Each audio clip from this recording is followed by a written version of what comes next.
네, 오늘 본문 말씀은 히브리서 12장 1절과 2절 말씀입니다.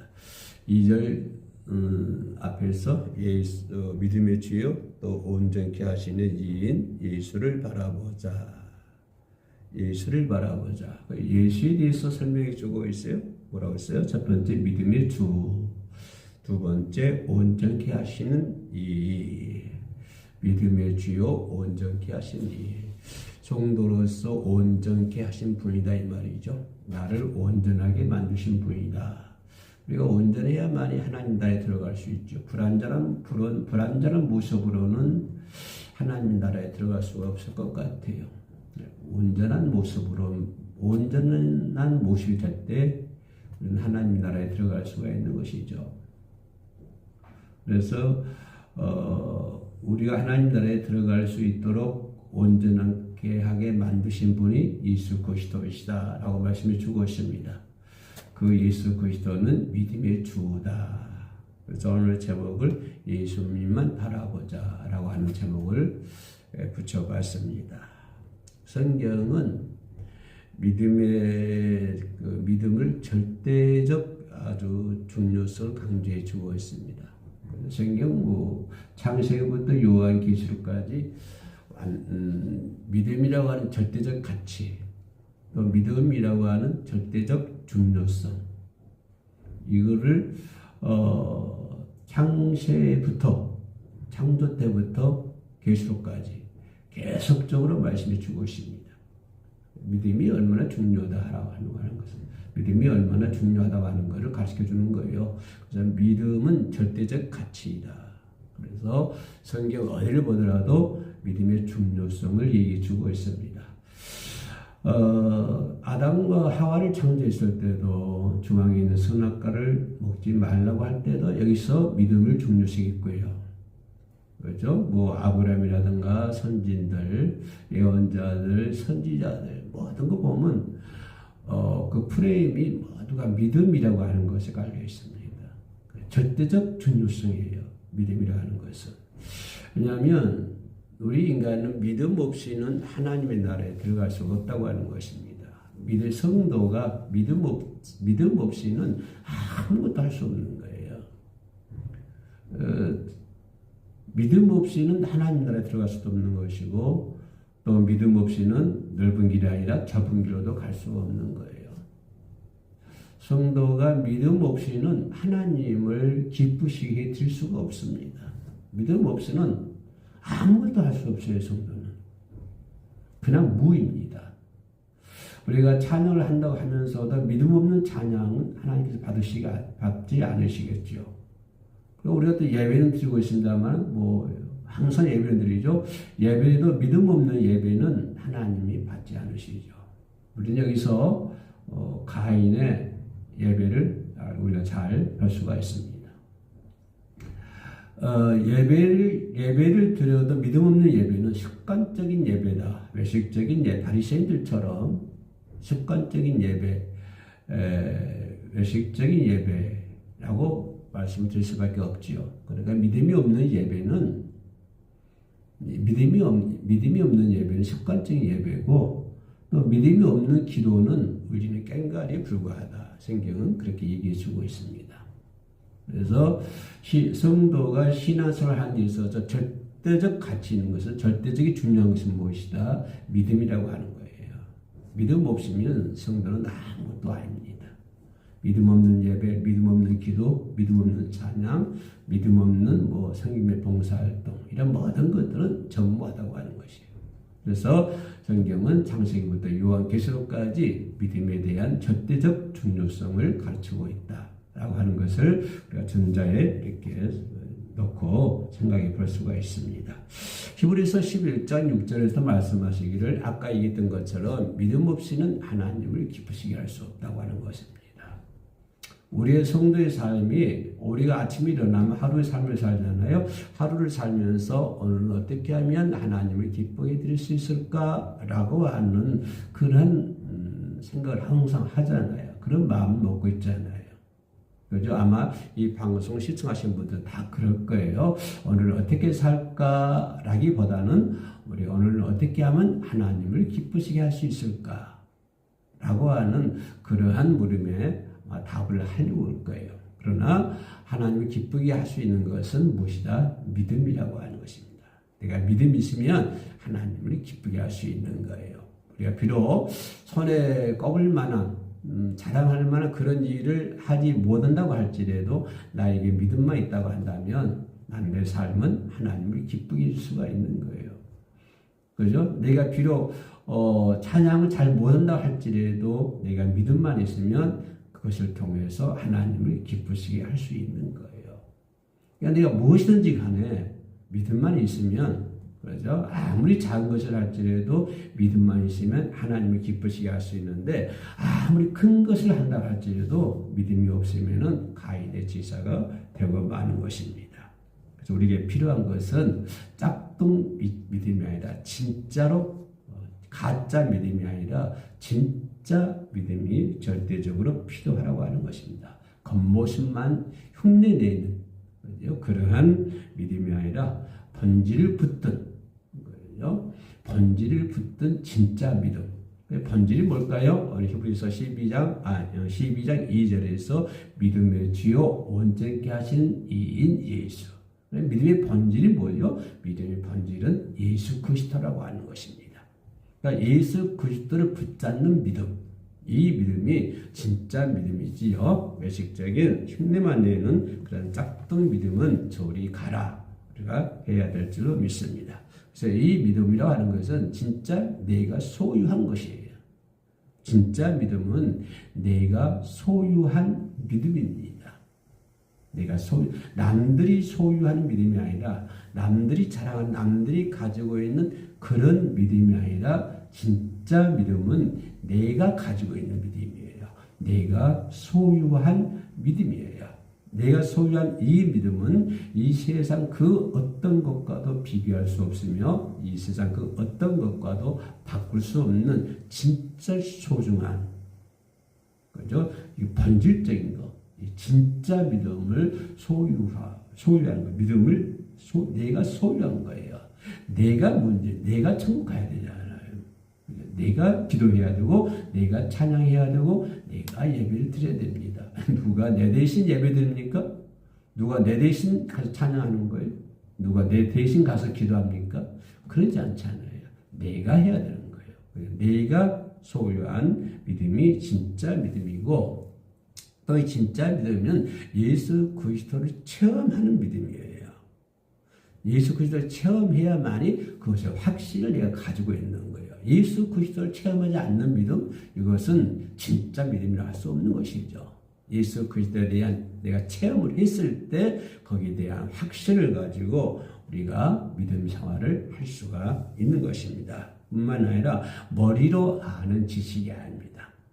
머리로 아는 지식이 아니라 일상생활에서 주님을 의지하고 동행하는, 순종하는 믿음이에요.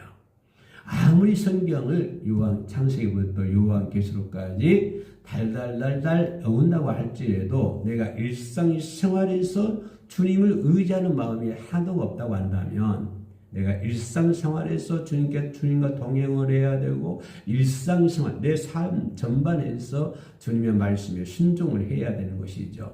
이것이 진짜 믿음이죠. 머리로만 알면 무슨 필요가 있습니까? 그거는 믿음이 아니에요. 그건 성경 박사가 되는 거고요. 그것이 아니고 아무리 성경 박사가 못 된다고 할지라도 성경을 한 구절을 외울 수가 없다고 할지라도 내가 일상생활에서 내가 생활하면서 주님을 의지하고 내가 생활하면서 주님과 동행하고 내가 생활하면서 주님의 말씀에 순종해 나가는 거예요. 이것이 진짜 믿음입니다. 그래서 오늘 본문에서 12장 2절에서 뭐라 그래요? 믿음의 주요 온전케 하신 이는 누구를 바라보자? 예수를 바라보자 라고 선언하고 있는 거예요.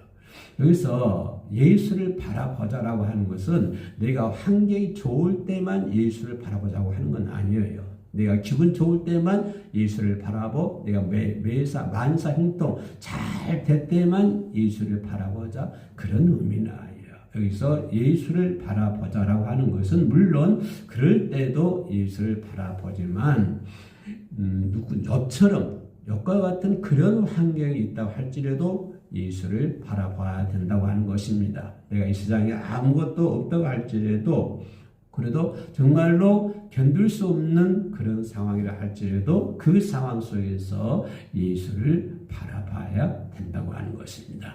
누구든지 만사형통, 부귀영화, 무병장수 이게 다 하면은 다 예수를 바라볼 수 있어요. 그러나 정말 힘들고 어려울 때 내가 환경에 아주 극한 환경에 처해 있을 때 그때 진짜 믿음이 나타나는 거예요. 그때도 누굴 바라봐야 돼요? 예수를 바라봐야 된다고 하는 것입니다. 번역본에서는 2절에서 뭐라고 기록이 되냐면 예수님을 믿음의 창시자요, 믿음의 근원이요, 믿음의 완성자라고 번역본에서는 소개하고 있습니다. 그래서 예수 그리스도는 믿음의 창시자예요.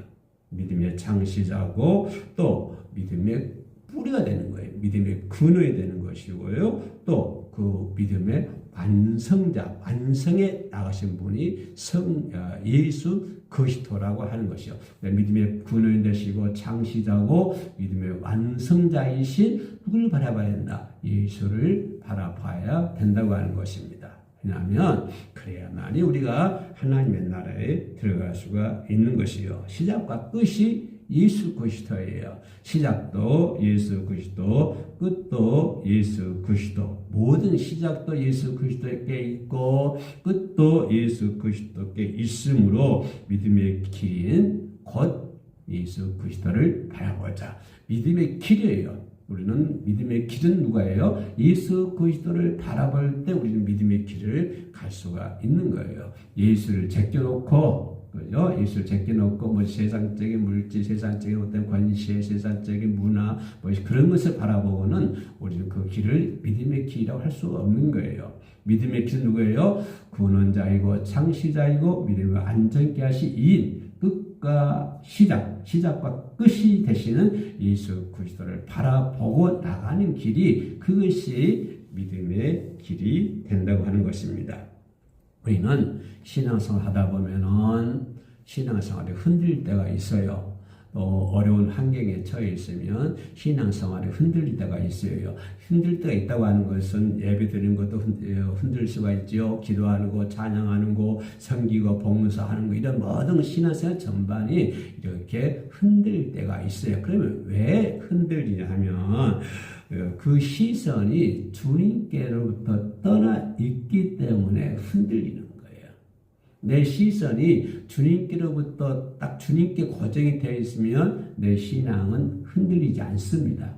그러나 내 신앙이 내 시선이 주님께 고정되지 않고 다른 데에 고정되어 있으면 그 신앙은 흔들릴 수밖에 없는 것입니다. 내 신앙이 주님께 바라볼 때 고정될 때에 내 신앙은 견고해지는 거예요.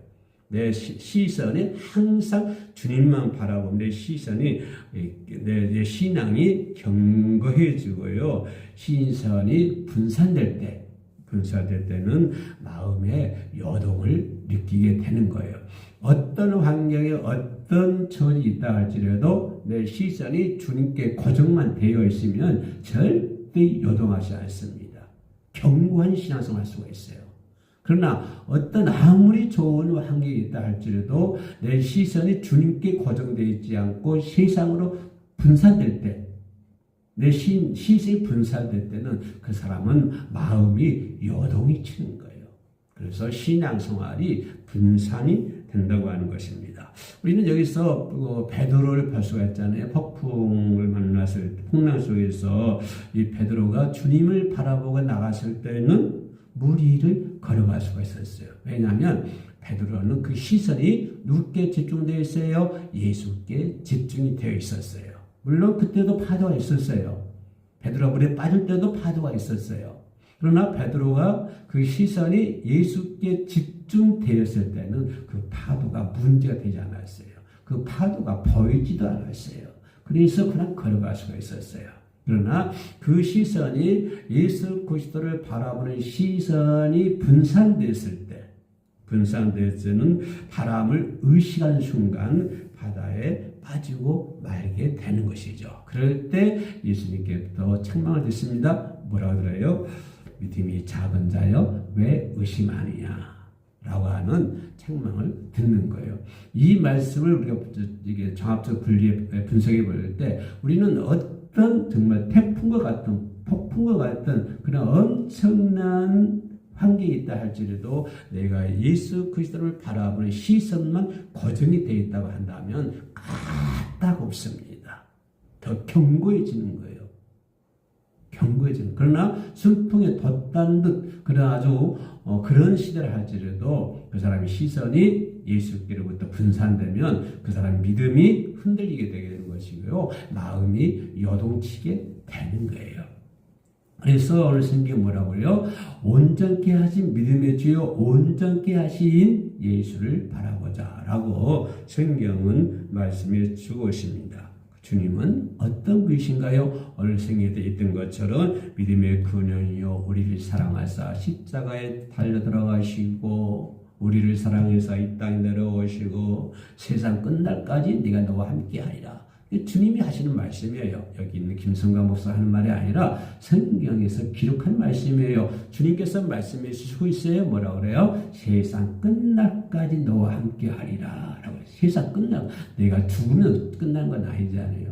세상 끝날까지 주님은 나와 함께 한다고 약속의 말씀을 해주고 있어요. 그렇기 때문에 그 나를 온전케 하신 이 예수만 바라보며 나가면 우리는 승리할 줄로 믿습니다. 그래서 우리는 예수만 바라보고 승리하는 사람들은 성경에서 여러 곳곳에서 증언하고 있습니다. 잘 알다시피 소경 바디메오는 정말 자비를 구해서요 보게 됐잖아요. 보게 되었고 또 죽었던 야이로의 딸은 살아났고 또 혈루증을 앓았던 그 여인은 12년을 동안 혈루증을 앓았던 그 여인은 혈루증을 고침을 받았습니다. 누굴 바라볼 때? 예수를 바라볼 때 그런 역사가 일어나는 거예요. 할렐루야. 베데시다의 병자, 귀신 들린 자들, 이런 모든 것을 예수 주님을 바라볼 때 회복할 수가 있었잖아요. 그러면 우리가 여기서 생각해 볼 수 있는 것은 주님을 바라보면 회복하게 되는구나 라고 생각해 볼 수 있어요. 소경 바디메오가 주님을 바라볼 때 회복할 수가 있었지요. 혈루증을 앓은 여인이 주님을 바라볼 때 회복될 수가 있었지요. 야이로의 딸이 주님을 바라볼 때 살아났어요. 회복했어요. 그러면 우리가 주님을 바라보면 다시 회복하게 되는구나 라고 얘기해 볼 수가 있어요. 자, 한국 사회가 요동치고 있습니다. 정말 교회 목사로서 부끄러울 때가 상당히 많이 있죠. 이럴 때 한국 교회가 발전이 돼야 되고 변화가 돼야 되는 것입니다. 그러면 한국 교회가 변화되기 위해서는 어떻게 해야 된다? 예수 그리스도를 바라봐야 되는 거예요.